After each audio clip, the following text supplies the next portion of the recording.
Hi second graders, I'm Miss Avery and I teach second grade at Oak Lawn. So today we are doing lesson 5 in math, and lesson 5 is learning a new way of representing repeated addition.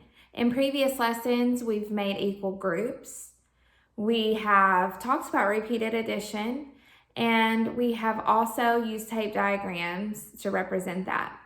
In this lesson we're adding more vocabulary words like the words rows and columns, while building arrays. When I think of an array, I think of building rectangles or squares.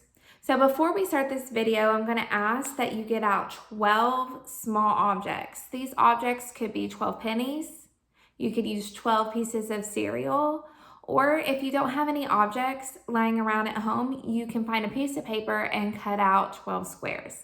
Okay, let's get started. I want you to lay out your 12 items in front of you. And the first thing I want you to do is create groups of 3 using all of your objects. So in each group, there's going to be 3 tiles. You can arrange that however you would like. I'm going to be arranging mine, so I want you to do it at the same time.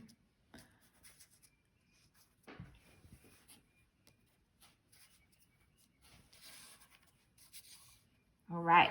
So in each group, I have 3 tiles. How many groups did we end up with? I have 1, 2, 3, and 4. Now for your second task, I want you to create 3 equal size groups. So we have 4 groups here. Now I want you to change that into only 3 groups, still using the same amount of tiles. So I know I'm taking 1 group away, and I'm only going to have 3. Now in this group I had 3, so what I know I can do is add a tile to each group. So as I'm doing this, you also do it with your objects. So now instead of 4 groups, I have 3 equal groups. I have 3 groups of 4.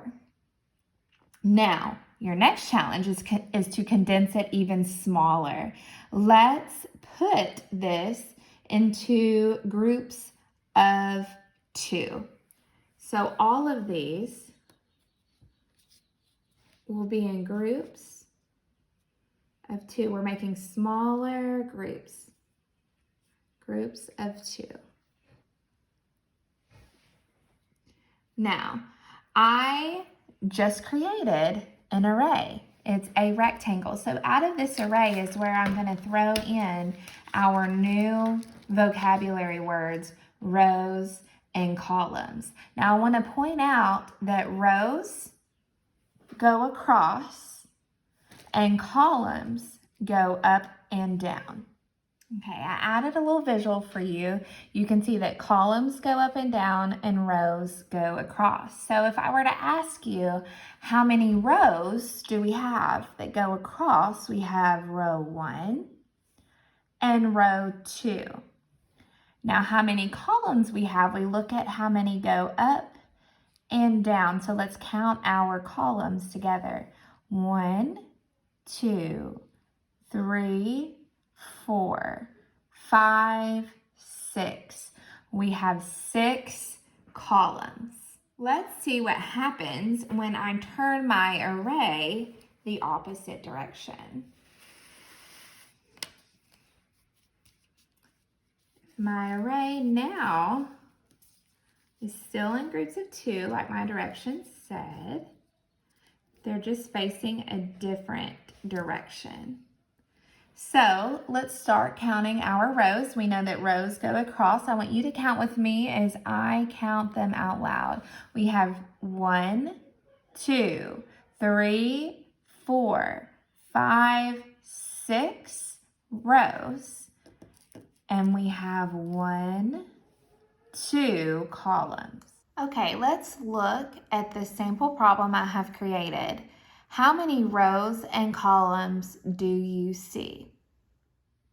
I drew a small reminder up here to remind us that rows go across and that columns go up and down. So if I needed to record how many rows I have, we're going to look at the ones that go across. So we have row 1 and row 2.